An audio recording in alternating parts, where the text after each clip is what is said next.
You're listening to Leadership Powered by Common Sense with your host, Doug Thorpe. Here's Doug.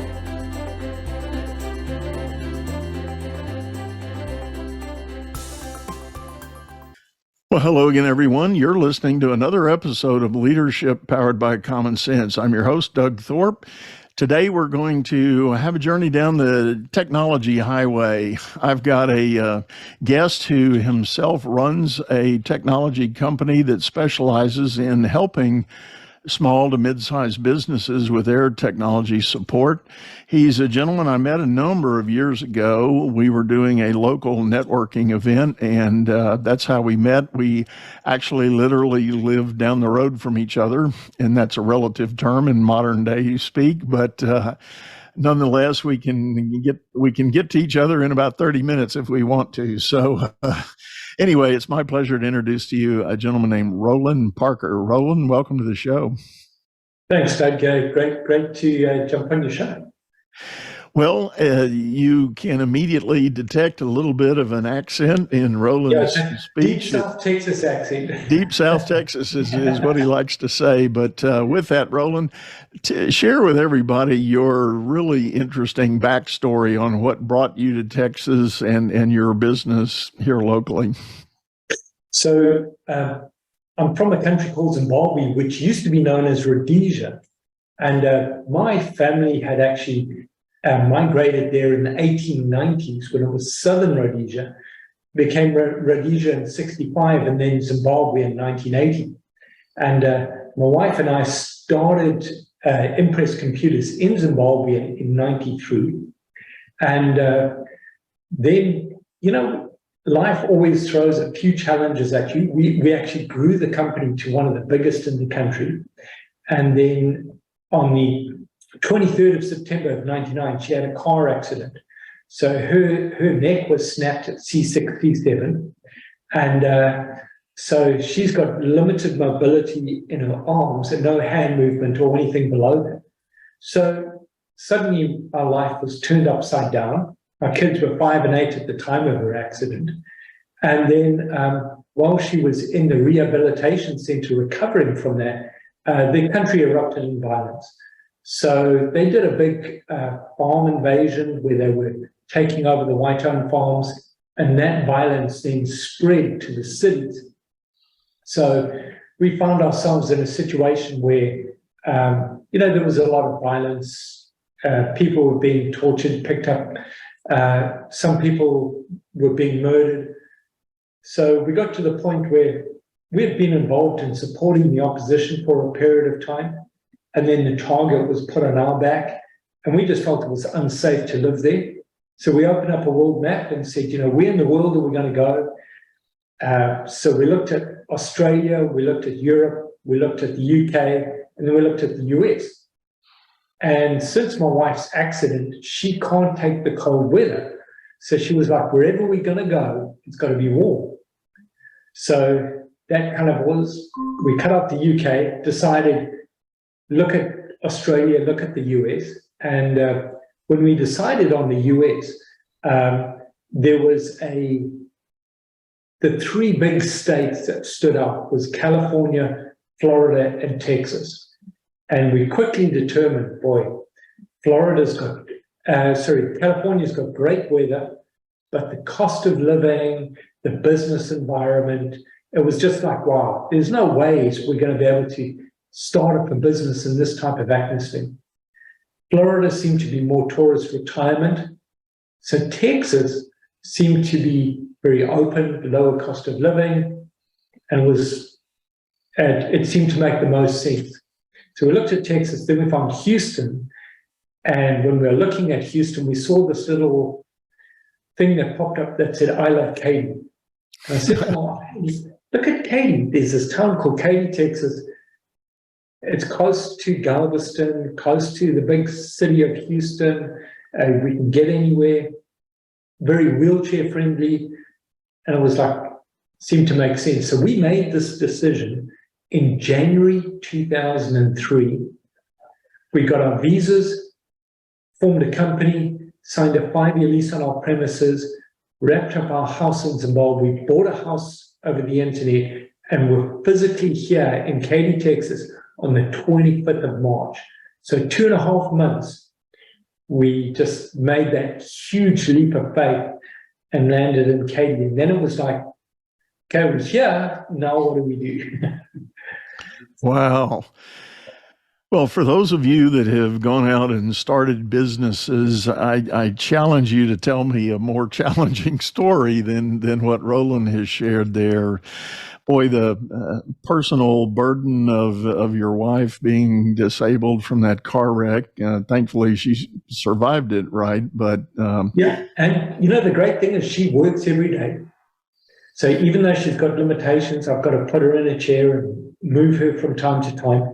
And to type, she's got to put a splint on her finger. So she types one-handed, but she can answer the phone with using this part of her wrist bone, types with one finger, and then when she uses her mouse, her left hand's got to come across and actually click the button because her fingers don't work. But she takes the calls, puts in tickets, transfers calls to the technicians, keeps everybody on track. She's got a camera system so she can see where everybody is.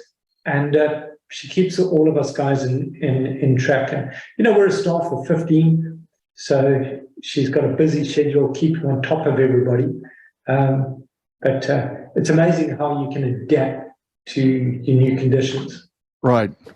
Well, kudos to her and you for bringing all that together and working it. And I can attest, she's a wonderful lady and a whale of a taskmaster. I know, keeping the crew together, keeping you guys honest. So talk to us a little bit more specifically about what your business does and how you serve your community. So our biggest sector at the moment is that we do IT support for businesses. Typically, they've got 20 to about 200 employees in their organization. Most of them don't have an internal IT. Some of the bigger ones do, but they rely on us for cybersecurity, keeping them safe, checking their backups, monitoring their networks so that they don't go down, and most importantly in this day and age, keeping them safe and secure from the cybersecurity threats that are out there. And as time has evolved, we've had to have a overnight staff because we found that most of the hacks that were occurring were at about 2 to 3 o'clock in the morning, which is ideal time if you're in China, Russia, Eastern Europe. That's when they're going to be hitting the US markets. Everybody's asleep. And if your tech department doesn't have that overnight team to be able to monitor the situation, then what happens is by the time they get to work at 8:30 in the morning, it may be too late. So we've got a full 24-hour monitoring system where live technicians are making sure that people are safe and secure. And then it's just taking a proactive approach. We get alerts if your hard drive's getting full, if you're running out of memory, if somebody's trying to get into the system. So by proactively fixing issues before they become a problem, we can prevent a lot of downtime. And of course, worst case scenario, we've got to make sure your backups are in order. We're testing your backups. And if your whole system were to go down, we can actually take your company, spin it up as a virtual server in the cloud, and get you up and running in the cloud while we restore your local operations. Yeah. Well, as many people know, especially those who have a high degree of sensitivity to their tech platform, whatever it may be, it could be just your simple internal network for, similar as you said, taking orders, issuing service tickets, fulfilling deliveries. But there are clearly a lot of companies that are even deeper into the technology for the work they do. And having that kind of support and backup is always part of the P&L that has to be looked at. But, I think back on the days when I had a company and ran my own tech platform and did have to rely on some outside support from time to time. Even when I compare what I had to deal with then versus what companies have to deal with now, and I'm thinking specifically of the whole cybersecurity aspect of it, because that has just gone off the chart. I mean, I had firewalls and I had security and some things like that, but to be truthful, and this was back around the 2003 timeframe, we didn't talk that much about cybersecurity per se. We were worried about brute force attack through a firewall to get into our data, but we didn't think about ransomware and phishing schemes and all of that. It's just crazy. I mean, this is a multi-trillion-dollar industry. And a lot of the time, all it takes is one employee to click on a link, respond to a text message, open an attachment, and they can expose the entire environment, which is why you've now got to have a multi-layered approach. And a big thing at the moment is something called zero trust. Your traditional antivirus has gone, by the way. That's been replaced by next-gen antivirus, which has endpoint detection and remediation. So if a file changes, we can isolate it. But the zero trust really comes in where we can say, instead of looking at a file and deciding, is this good or is this bad? We simply say, these are the known good files, and we're not going to accept anything else. So we literally lock down the entire system, and we can say, if somebody opens a link or an attachment or an executable inside a PDF tries to run, the zero trust program will block it from running. And if you can block it from running, there's almost a zero chance of it getting through. So if you couple that, you have your firewall, you have your zero trust, you have your endpoint detection and remediation, and worst case scenario, you've always got your backups. So is there such a thing as having a company that is not likely to be hit by one of these attacks? Everybody from a one-man band upwards, because the small businesses have become the low-hanging fruit. In the past, people would say, well, it's only going to happen to the big guys, and the big guys hit the news. But the small guys are getting hit now more than ever. And there's certain industries that are hit more than others, CPA firms, law firms, because they have so much sensitive information. So you can imagine if like a CPA firm were to get hit, they've got everybody's tax returns, social security numbers, their annual salary, their address, phone numbers, everything is on there. So when they get hit, they're exposed thousands of people's documents that are then going to end up in the dark web. So it's ultra critical that if you have sensitive information like that, if you're a financial investor, if you're a CPA, to be compliant, you've got to have all of the security in place, not protecting just yourself, but all of your clients' information. Yeah. I know, myself, and once upon a long time ago, my business focus was in mortgage finance, and that too is a target-rich environment for personal data, social security numbers, connections with other financial instruments, investment funds, property holdings, stock trades, all of that kind of information that goes into that classic mortgage file. And you're probably going to appreciate this. I had to close a company that was related to all that as a byproduct of the crash of 2008. So I had some hard drives on my servers that had some pretty sensitive data on it, and I wanted to be diligent, and I called the gentleman at the time who was doing most of my tech support. I said, what is the best way to get this erased so I can get rid of these servers? And he said, well, there's this program and there's that program. And he said, but there's one really foolproof way to do it. And I said, yeah, what's that? And he said, you want to take a ride with me? And I said, sure. He said, so let's load these machines up in my truck. And next thing I know, we're driving down this farm road, and he gets out his 30-06 shotgun, and we line them up, and we just obliterated them. Yeah, if you're going to take them out, you might as well have fun doing it, just blast away. You And know, we peppered those servers. You know, they were older technology. They really weren't going to serve anybody well. And even thinking about giving the chassis to a nonprofit didn't make a lot of sense. So we shot them up until we exposed the hard drives, and then we shot those. yeah. You know, smashing it with a 5-pound hammer, taking it to the shooting range, drilling a hole through it. Those are all great things that you can do to make sure that that data doesn't end up there. But you know, these days, things like wire transfer fraud is just going through the roof, and they're getting so clever because they now are copying the person's signature, the email. They'll make one little change to the URL, and then they pretend to be that person. So sometimes ransomware is on the increase, but that wire transfer fraud, they're pretending to be somebody, change the ACH information, change the wire transfer information, and next minute they've got the wire transfer funds, and trying to clear up that messes. You can get the FBI involved, but trying to get your funds back when it's left the country is difficult.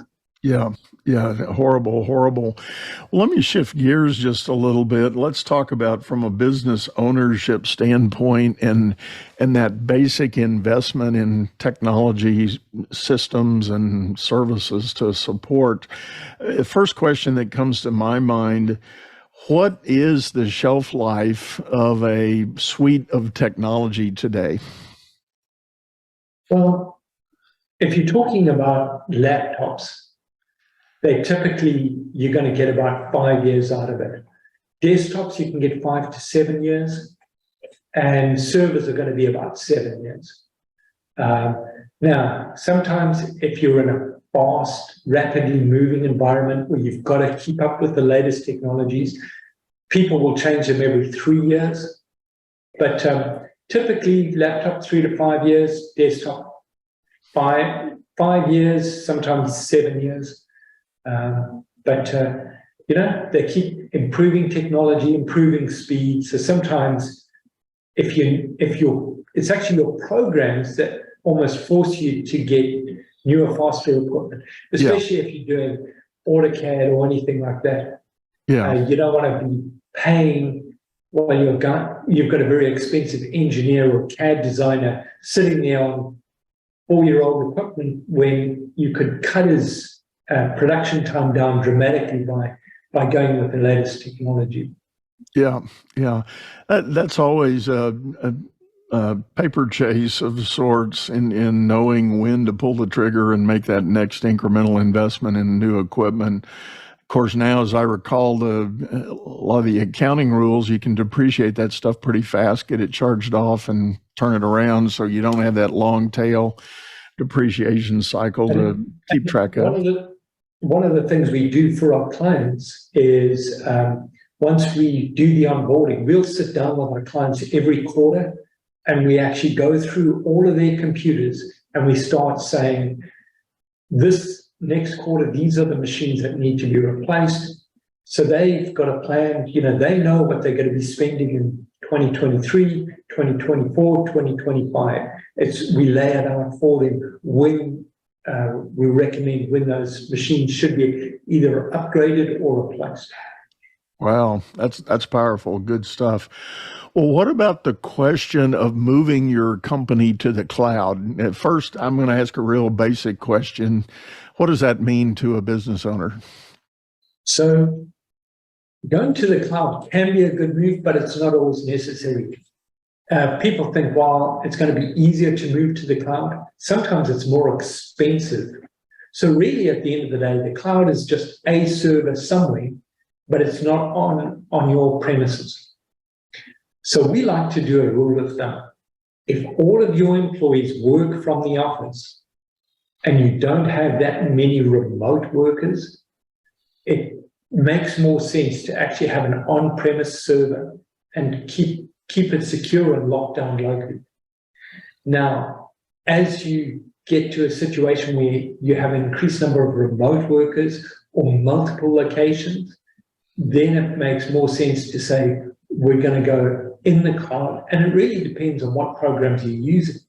So if your QuickBooks is in the cloud, if your programs that you need to run your business on the cloud, then sometimes you can say, well, let's move to an Azure Active Directory and move everything to the cloud. And sometimes you have a hybrid situation. You still keep your on-premise server, but then you also operate in the cloud. So your server's synchronizing with the cloud, and you have cloud synchronization using SharePoints, using Ignite. There's a lot of different features that are out there. Some people will use Dropbox, but we found that there's a lot of vulnerabilities if you're relying on more of a consumer-grade product to run your business on. Because if you get compromised, that can spread like wildfire.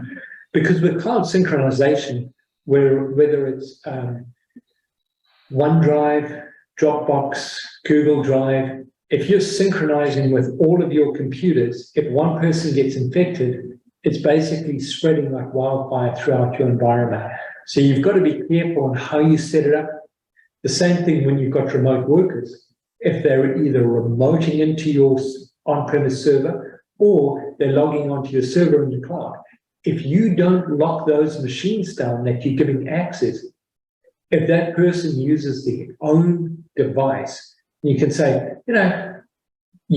we've got our servers in the cloud or at the office. You can log in with your home computer. Bad move, never do it, because you don't have control over their environment. Yeah. Then what happens? That machine gets infected. You don't have any eyes on it. You don't have control. They log into your environment. Next thing, before you know it, they've actually spread ransomware throughout your entire environment because you allow them into your secure environment with an insecure computer. Yeah.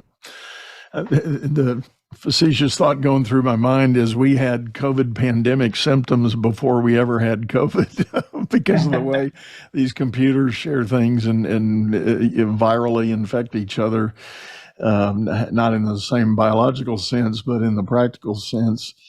So the other thing I'm thinking about, you and I share the geography down here in the Houston area that was so gravely impacted by Hurricane Harvey back in 2017. How many of your clients went underwater during that event? So all of the people that we were managing, we actually had our tech team go out in advance, shut the servers down, move them into a secure place. When the water receded, of course, we had them backed up, and then we made sure that the environment was clean, got them back up and running. But the people that weren't managed, and that's the danger, a lot of them lost everything. We knew one company that their server was left in the rack, but where the water filled up, it actually covered the hard drives. Destroyed the RAID, destroyed the motherboard. They had 4 hard drives in the server. That was completely lost, and they did not have a backup. So we sent it up to a forensic data recovery place, cost them $4,500. They were able to get the data back, but they had 4 weeks where they couldn't do anything. So it can be pretty catastrophic. And even if you go through a forensic data recovery center, sometimes they can't get the data. Yeah. So working with an IT team to make sure, you should always be sitting down with your team and going, let's have disaster preparedness. What should happen if there's an earthquake, a fire, a ransomware attack, theft? All of these scenarios should be discussed way in advance before disaster strikes, so that you can say, should this happen, these are the protocols to follow, and you simply follow those protocols when you're coming up towards that event. And then people aren't running around getting frantic because they know we've got a set protocol to follow, and we just simply follow those protocols. Yeah. Yeah, and I guess I had the good fortune in this arena by virtue of kind of growing up in my career, so to speak, in the banking world, And I mean, all the way going back to day one for me in the banking world, I can remember data security and data handling being a critical issue.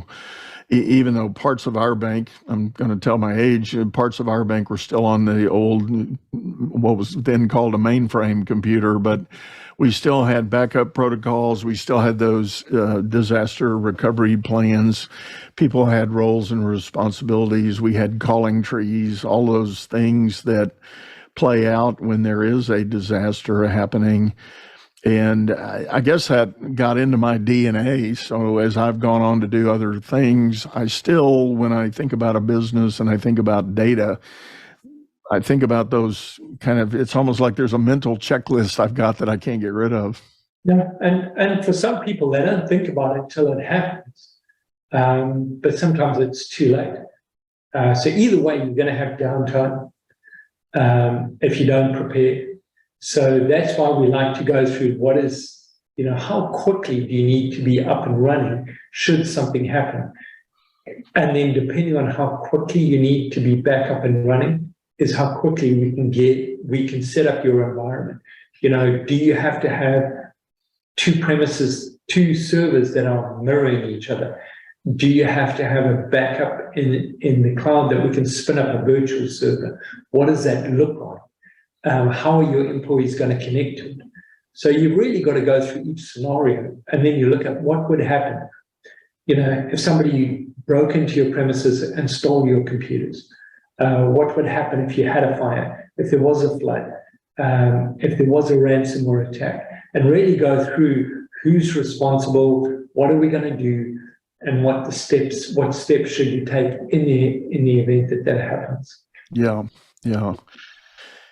So do you see a kind of I guess I'll call it a framework or standard based on the size of the company of how the complexity of all these solutions stacks up? Is there a base case scenario for that small startup company, and then what's the next break point in your mind of when people need to expand and upgrade? Well, the first thing, even when you're setting up your company, you've always got to think of, I've got to at least have 3 different backups. So I've got to have my computers, even if you're running in the cloud, I've got to have local backups, and I've got to have a secondary backup in the cloud. So even if you're a one-man band, something like a hard drive failure, theft, fire, flood, whatever, that could take you down completely. Because if you lost all of your clients' data, if you weren't able to operate, you may be shut down. So you always want to make sure, okay, have I got a backup? And think about that right from the beginning, data security.